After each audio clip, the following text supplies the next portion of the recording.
सरस्वती पर पहली बार बहुत पुख्ता रिपोर्ट आई है। इस बार हैदराबाद की एक रिसर्च टीम ने भारत सरकार को सौंपी अपनी रिपोर्ट में प्रयागराज के पास सरस्वती नदी के रूट को खोज लेने का दावा किया है। हिंदुओं की कोई भी पूजा, यज्ञ, हवन बिना सरस्वती नदी का नाम लिए पूरा नहीं होता। लेकिन सरस्वती नदी आखिर है कहां? ये नदी कैसे गायब हो गई, किसी को नहीं पता। जिस सरस्वती नदी की प्रशंसा में आर्यों ने ऋग्वेद में रचनाएं लिखी हैं, उसी सरस्वती नदी पर पहली बार बहुत वैज्ञानिक रिसर्च हुई है। क्या है ये रिसर्च जिसकी चर्चा पूरे देश में हो रही है? खास रिपोर्ट में देखिए। क्या भारत की सबसे महान नदी सरस्वती मिल गई है? जिस सरस्वती नदी के किनारे वेदों, पुराणों और शास्त्रों की रचना हुई, क्या उस सरस्वती नदी को वैज्ञानिकों ने ढूंढ निकाला है? ये तस्वीर देखिए, ये है प्रयागराज, ये है यमुना नदी का रूट और ये है गंगा यमुना के करीब एक और प्राचीन नदी का रास्ता जो अंडरग्राउंड मौजूद है। हमने एक फाइंडिंग की है जो कि उसी एरिया में मिलती है जहाँ पे ये मान्यता है कि नदी विलुप्त हुई है। उसकी उम्र क्या है, वो सरस्वती है या कुछ और है, ये अभी प्रोग्रेस में है रिसर्च।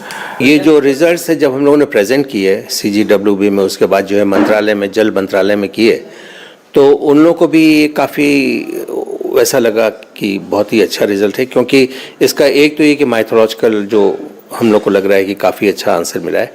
उसके अलावा जो इसका जल के परिप्रेक्ष्य में कि भूमिगत जल कहाँ कहाँ मिलेगा, कैसे उसका भंडारण अच्छा कर सकते हैं, कैसे pollution from one river to another वो जो है कहाँ कंट्रोल कर सकते हैं, वो सब पिक्चर क्लियर हो गई है। तो उन्होंने कहा कि भाई इसको आप और आगे देखिए। तो अभी तो कानपुर तक का हम लोगों ने किया है और आगे अभी और भी रिजल्ट, अभी इसके भी रिजल्ट जो है हम लोग उसमें भी अच्छे ही बहुत अच्छे मिल रहे हैं। हैदराबाद का council of scientific and industrial research, national geophysical research institute ये रिसर्च कर रहा है कि क्या अंडरग्राउंड मौजूद यही प्राचीन नदी दरअसल सरस्वती है।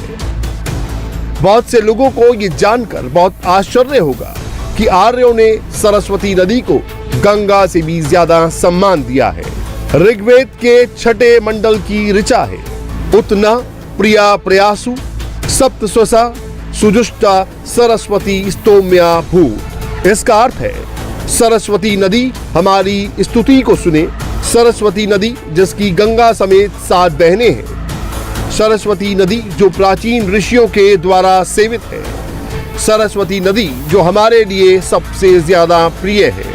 यानी ऋग्वेद से स्पष्ट है कि सरस्वती नदी आर्यों के लिए गंगा से भी ज्यादा प्रिय थी। ऋग्वेद के ही दूसरे मंडल की एक और ऋचा है, अम्बितमे नदी तमे देवी तमे सरस्वती। हे माताओं में श्रेष्ठ, हे नदियों में श्रेष्ठ और हे देवियों में श्रेष्ठ उत्तम सरस्वती। यानी आर्यों ने सरस्वती को सर्वश्रेष्ठ मां, सर्वश्रेष्ठ नदी और सर्वश्रेष्ठ देवी कहा। आज तो कोई कल्पना भी नहीं कर सकता कि भारत में गंगा से भी अधिक महान कोई नदी थी, लेकिन अगर ऋग्वेद में लिखी बातों को आधार माना जाए तो इसका मतलब है कि ये भारत में गंगा से भी महान एक नदी सरस्वती बहती थी। फिर सवाल ये है कि आखिर ये सरस्वती नदी आज कहां चली गई? Council of scientific and industrial research, national geophysical research institute भी अब सरस्वती नदी की तलाश में शामिल हो गया है। इस संस्था ने 11 पन्नों का एक रिसर्च पेपर जारी किया है जिसमें 45 किलोमीटर लंबी एक ऐसी प्राचीन नदी को ढूंढ निकालने का दावा किया गया है जो जमीन के नीचे यानी अंडरग्राउंड बह रही है।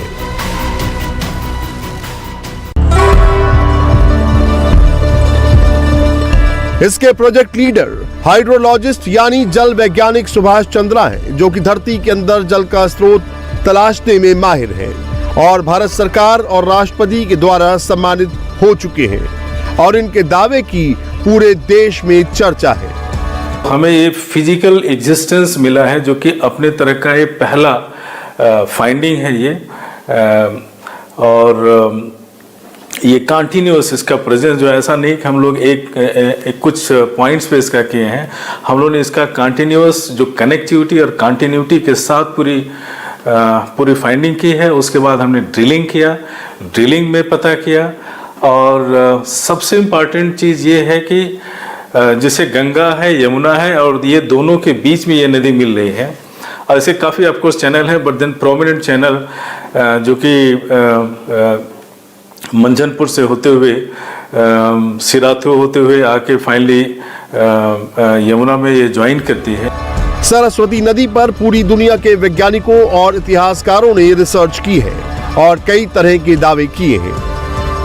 कम्युनिस्ट इतिहासकारों का मानना है कि सरस्वती नदी पूर्वी अफगानिस्तान में बहती। इसरो की सैटेलाइट तस्वीरों से यह दावा किया जाता है कि पाकिस्तान में बहने वाली घग्गर हकरा नदी सरस्वती नदी की ब्रांच है। कुछ और लोग दावे करते हैं कि सरस्वती हिमाचल प्रदेश के मांडा गांव से निकलती है। और ये चौथा दावा है जब सरस्वती नदी को यमुना और गंगा के बीच में ही तलाश लेने की बात कही जा रही है। एक नदी जो है वो निकलती है, सरस्वती उद्गम स्थान हरियाणा में है। वो शायद पहले इधर आती थी, यमुना जो है, लेकिन फिर वही टेक्टोनिक एक्टिविटी जो हुई तो उससे वो उधर बह करके घग्गर नदी और हरियाणा पंजाब होते हुए राजस्थान होते हुए पाकिस्तान चली जाती है। बीच में ड्राइव वो भी भूमिगत हो जाती है। जहाँ सरस्वती नदी वो वेद वहाँ लिखे गए, वो भी हरियाणा में अगर आप कुरुक्षेत्र जाएं तो वहाँ पे ये बहुत है इस ढंग का विश्वास सुनने का बिलीफ। तो वो जो उधर जाती है हाकरा नदी बन जाती है, फिर वापस गल्फ ऑफ कच्छ में गिरती है। तो वो एक नदी है जिसको कि सरस्वती रिवर मानते हैं कई लोग, वैज्ञानिक लोग भी, क्योंकि वहाँ भी काफ़ी काम हुआ है। फिर एक नदी जो है गुजरात में पाटन के पास है, उसका नाम भी सरस्वती है। तो वो छोटी नदी है, वो भी गल्फ ऑफ कच्छ में जाती है। फिर वो है, फिर एक आसाम में उस तरफ है।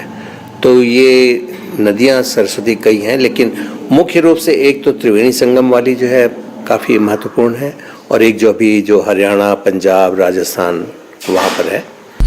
लेकिन हैदराबाद के council of scientific and industrial research national geophysical research institute ने जो दावा किया है वो वैज्ञानिक उपकरणों और अत्याधुनिक तकनीक के आधार पर ये नक्शा है, जिसमें गंगा और यमुना के बीच में एक अंडरग्राउंड नदी का चैनल मौजूद है। इस नक्शे में मौजूद प्राचीन नदी का रूट तब निकला जब हेलीकॉप्टर से इलेक्ट्रोमैग्नेटिक सर्वे किया गया।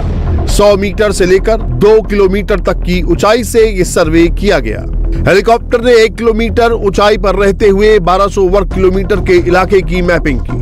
फिर उत्तर से दक्षिण दिशा की ओर गंगा और यमुना नदी को क्रॉस करते हुए 5 किलोमीटर के इलाके की मैपिंग की। इसके अलावा गंगा और यमुना का रिवर बेड ट्रेस करने के लिए भी 4 उड़ानें की गई।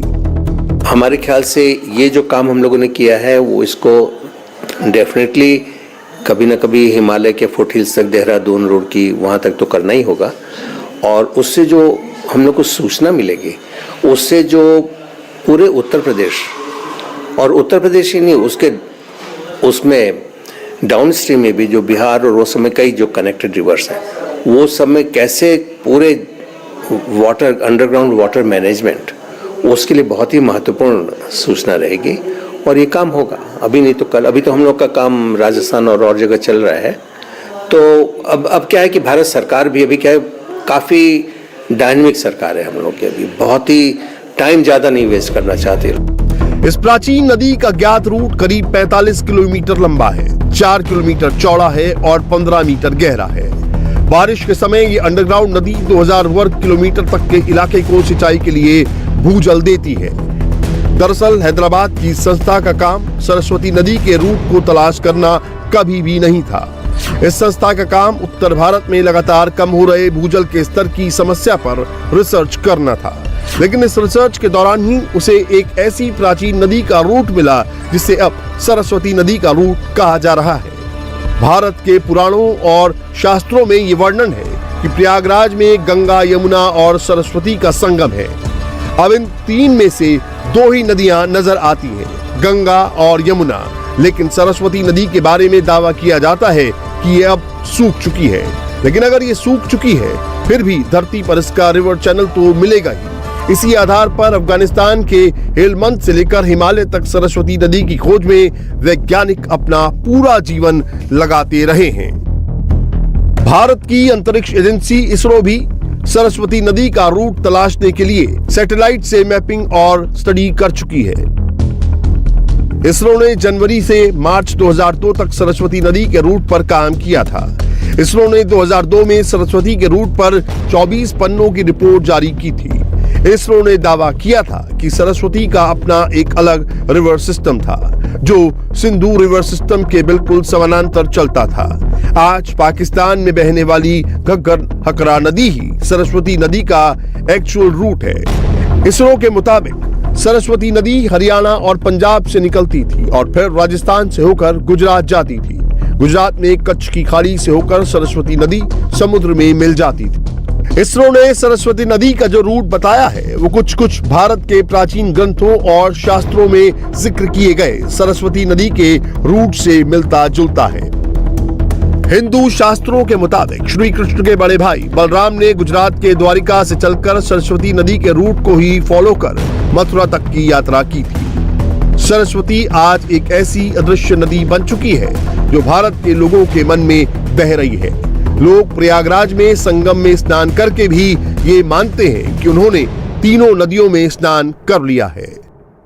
अब एज साइंटिस्ट एज वैज्ञानिक हम नहीं बोल सकते भाई दिखेगा कि नहीं दिखेगा, माइथोलॉजी की कहानी जो कुछ भी है, but when we did the survey complete किया, पूरा डेटा प्रोसेसिंग किए, तो उसके बाद हम लोग को बड़ा अच्छा मतलब एक खुशी देने वाला आश्चर्यजनक सच मालूम पड़ा कि सचमुच में वहाँ पे एक नदी है और वो नदी का डायमेंशन भी ऐसा है जो कि जस्ट लाइक जितना गंगा का डायमेंशन है, जितना यमुना का है, उसके कंपैरिजन में वैसे ही डायमेंशन है और ये भूमिगत है।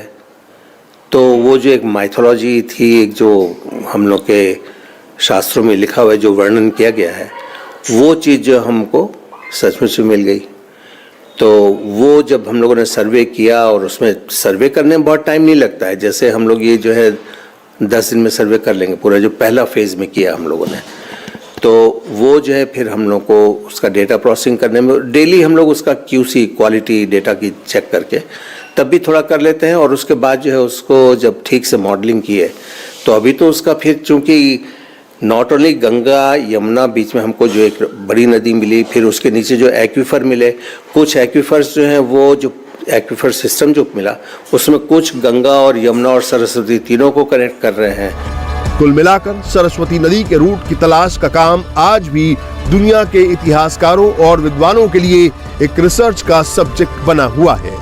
लेकिन सरस्वती का एकदम सही रूट क्या था, ये अब भी बिल्कुल सटीक तौर पर नहीं बताया जा सका है। इंडिया टीवी हर वक्त हर जगह डाउनलोड करने के लिए सर्च करें India TV news Google play store या ऐप स्टोर पर।